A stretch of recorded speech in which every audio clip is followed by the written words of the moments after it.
ساعت 12 شبه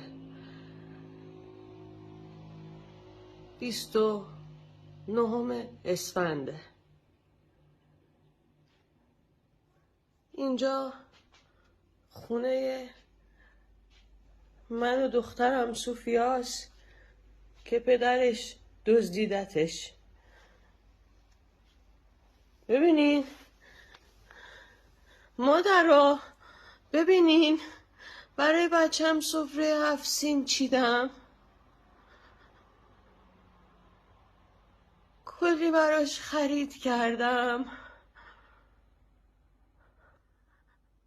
من یکتا ناصرم. همین الان از کلانتری اومدم.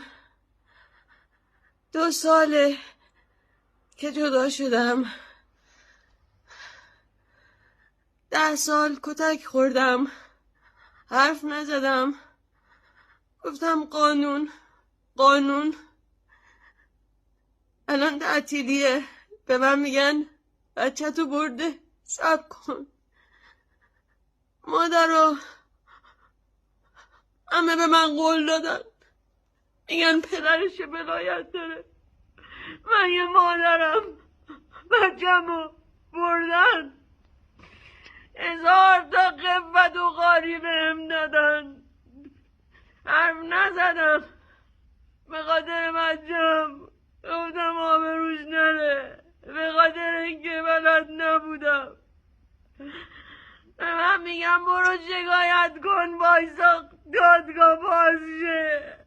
بچه‌مو بردن، باباش برد، قرار بود بیاردش، نیاورد.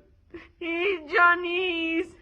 عجب نمیدونم دختر من سوفیای من فقط 7 سالشه، حتی بهم نمیگن کجاست.